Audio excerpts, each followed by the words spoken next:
अध्याय 1 मनुष्य जन्म का उद्देश्य। नाना प्रकार के सांसारिक पदार्थों और सुख सुविधाओं के साधनों के होते हुए भी मनुष्य सुखी नजर नहीं आता। उसे अपने आप से या संसार के पदार्थों से कोई संतोष नहीं होता।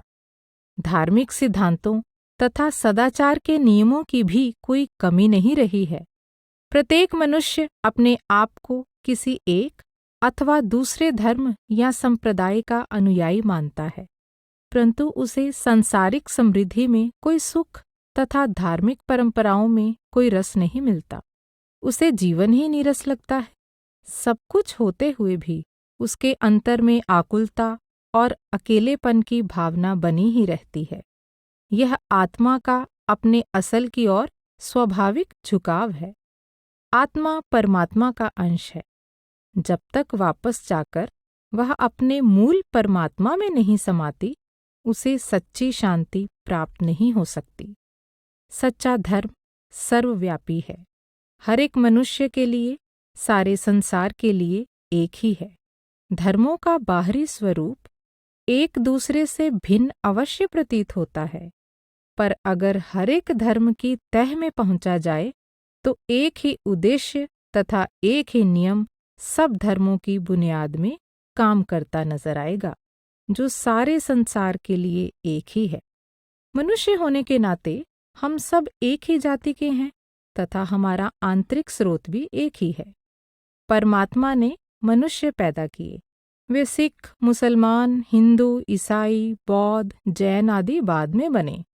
आज से 500 वर्ष पहले सिख नहीं थे, 1300 वर्ष पहले मुसलमान नहीं थे, 2000 वर्ष पहले ईसाइयों का नाम तक न था।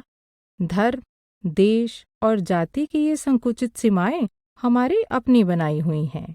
वास्तव में सब मनुष्य, क्या पूर्व के और क्या पश्चिम के, उस एक ही परमात्मा के पैदा किए हुए हैं और समान हैं। मनुष्य जन्म का असली उद्देश्य परमात्मा की प्राप्ति है। आवागमन के चक्र से छुड़ाकर मनुष्य को वापस परमात्मा से मिलाने के लिए हर देश और समय में संत इस संसार में आते रहे हैं। संतों की यह परंपरा अनादिकाल से चली आ रही है। सब संतों महात्माओं का हमेशा एक ही धर्म रहा है, वह है परमात्मा की भक्ति। सबके लिए उनका एक ही उपदेश है, एक ही संदेश है। परमात्मा एक है। वह किसी विशेष जाति या धर्म का नहीं, बल्कि सारे संसार का है।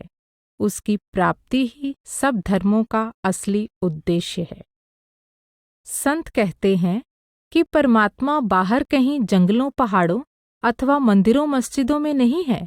वह हमारे सबके अंदर है। बाहरी क्रियाओं, रीति रिवाजों आदि से ना वह कभी मिला है, ना मिल सकता है। उसको प्राप्त करने के लिए घर बार छोड़कर बाहर भटकने की जरूरत नहीं। संसार में रहते हुए, संसार के कर्तव्यों को पूरा करते हुए हमें उसे अपने अंदर ही ढूंढना है और वह अंदर ही मिलेगा। अंदर जाने का भेद केवल संत ही जानते हैं और इस भेद को उन्हीं से प्राप्त किया जा सकता है। हमारी आत्मा अविनाशी है, परंतु हम इसके बारे में कुछ नहीं जानते। संसार और इसके समस्त पदार्थ नाशवान हैं, लेकिन उन्हें पाने के लिए हम दिन रात भागदौड़ करते रहते हैं। मनुष्य अपने आप से बेखबर होकर मोह माया में उलझा हुआ है, विषय विकारों में फंसा हुआ है। इसीलिए आज सारा संसार अशांत, बेचैन और आकुल है। जो कुछ भी दिखाई दे रहा है वह सब नाशवान है और यहीं छूट जाएगा। जो छूट जाने वाले अथवा नाशवान पदार्थ हैं वह हमें स्थिर रहने वाले प्रतीत होते हैं। जो नित्य है उसकी तरफ हम ध्यान ही नहीं देते। यह देह भी जो हमारे साथ आती है, साथ नहीं जाती। फिर इस देह के द्वारा हमारा संसार के पदार्थों से जो संबंध है तथा रिश्तेदारों, मित्रों आदि से जो नाता है, उसका क्या भरोसा है। संत कहते हैं कि धन दौलत, रूप यौवन आदि भी स्थिर नहीं रहते। इन पर गर्व करना व्यर्थ है। आयु दिन ब दिन घट रही है। हर एक क्षण, हर एक पल हमें मौत के नज़दीक ले जा रहा है, परंतु मोह माया की धारा में बहते हुए जीव को अपनी इस अवस्था का पता ही नहीं। वह शरीर, घर-बार और परिवार के बंधनों में उलझा पड़ा है और उन्हीं में सुख व शांति ढूंढ रहा है। परंतु जो नाशवान है, उनका सुख किस प्रकार स्थायी हो सकता है? इस संसार में मनुष्य का जीवन एक रात के मेहमान के समान है, जो रात काटकर दिन चढ़ते ही चल देता है। ये सब देखते हुए भी मनुष्य इस जगत की आशा बांधे रखता है, जो वृक्ष की ढलती परछाई की तरह कभी हाथ नहीं आता। यह मनुष्य जन्म अनमोल है, बार बार नहीं मिलता। मनुष्य जन्म ही परमात्मा से मिलने का अवसर है, यही मुक्ति प्राप्त करने का मौका है। 84 के चक्कर में चिरकाल तक भटकने के बाद हमें मालिक से मिलने का यह अवसर मिला है। संत पुकार पुकार कर कहते हैं कि इस अमूल्य अवसर का लाभ उठाओ, परमात्मा की भक्ति का मार्ग अपनाकर इसी जन्म में जीते जी मुक्ति प्राप्त करो। संत मृत्यु के बाद की मुक्ति का भरोसा नहीं दिलाते। संतों का मत नगद सौदा है, उधार नहीं। यदि जीव को जीते जी अभ्यास के द्वारा अपने अंदर मालिक के दर्शन ना हो, तो मरने के बाद मुक्ति मिलने का या परमात्मा की प्राप्ति का क्या भरोसा है? जो जीते जी अनपढ़ है, वह मरकर विद्वान और पंडित तो नहीं बन सकता। जो जीते जी चोर व दुराचारी है, वह मरकर महात्मा तो नहीं बन सकता। मुक्ति और परमात्मा की प्राप्ति इसी जन्म में हो सकती है। इसीलिए संत कहते हैं कि अभ्यास के द्वारा उस परमात्मा का अपने अंदर साक्षात अनुभव करो। तर्क वितर्क में मत पड़ो, अभ्यास करो और इसी जन्म में अपनी आंखों से हकीकत को देखो। समय का महत्व याद रखो। मनुष्य जन्म का अमूल्य अवसर कहीं हाथ से ना निकल जाए, क्योंकि समय के सागर की लहरें किसी की प्रतीक्षा नहीं करती। संतों की शिक्षा सरल, व्यावहारिक और सबके लिए समान है। वे घर-बार छोड़ने को नहीं कहते, बल्कि अपने कर्तव्यों का पालन करते हुए, अपनी जिम्मेदारियों को निभाते हुए आत्मिक अभ्यास करने का आदेश देते हैं। अपनी आजीविका के लिए कार्य करते हुए, अपना और अपने परिवार का पालन करते हुए परमात्मा की भक्ति करने का मार्ग बताते हैं।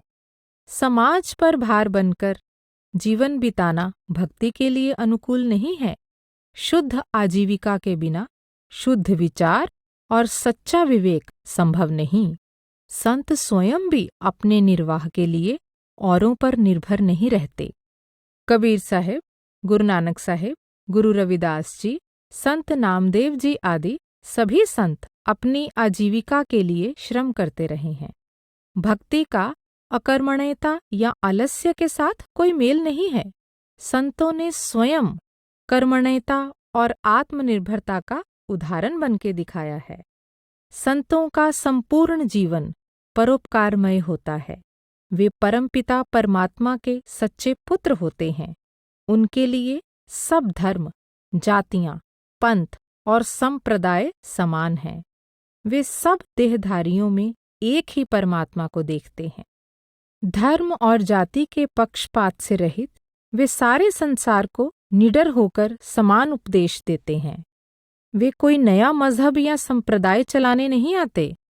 कर्मकांड अथवा पूजा पाठ के नए नियम बनाने नहीं आते और ना ही जीवों को बाहर नदियों, पहाड़ों, तीर्थों, व्रतों आदि के भ्रमों में उलझाने आते हैं। वे भ्रमों में उलझे हुए बाहरमुखी जीवों को सच्चाई और हकीकत का संदेश देने आते हैं। वे जीवों को परमात्मा के सच्चे नाम के साथ जोड़कर अंतर्मुख होने का भेद प्रदान करते हैं। संत कहते हैं कि ये सच्चा नाम लिखने, पढ़ने या बोलने में नहीं आ सकता। परमात्मा के इस नाम और नामी परमात्मा में भेद नहीं है। परमात्मा के नाम की महिमा सभी धर्म ग्रंथों में मिलती है, परंतु यह नाम ग्रंथों और पोथियों में नहीं है। उनमें तो केवल उसका गुणगान है। यह परमात्मा का नाम क्या है और इसकी प्राप्ति कैसे होती है? जिस प्रकार संसार की साधारण विद्याओं की प्राप्ति के लिए हमें उन विद्याओं के जानकार का सहारा लेना पड़ता है, इसी प्रकार आध्यात्मिक साधना में प्रवृत्त होने की इच्छा रखने वाले को अनुभवी संतों की खोज करके उनका आसरा लेना होगा। संतों की शरण तथा उनके सत्संग में जाकर ही परमात्मा के इस सच्चे नाम का पता लग सकता है और उन्हीं से इसकी प्राप्ति हो सकती है।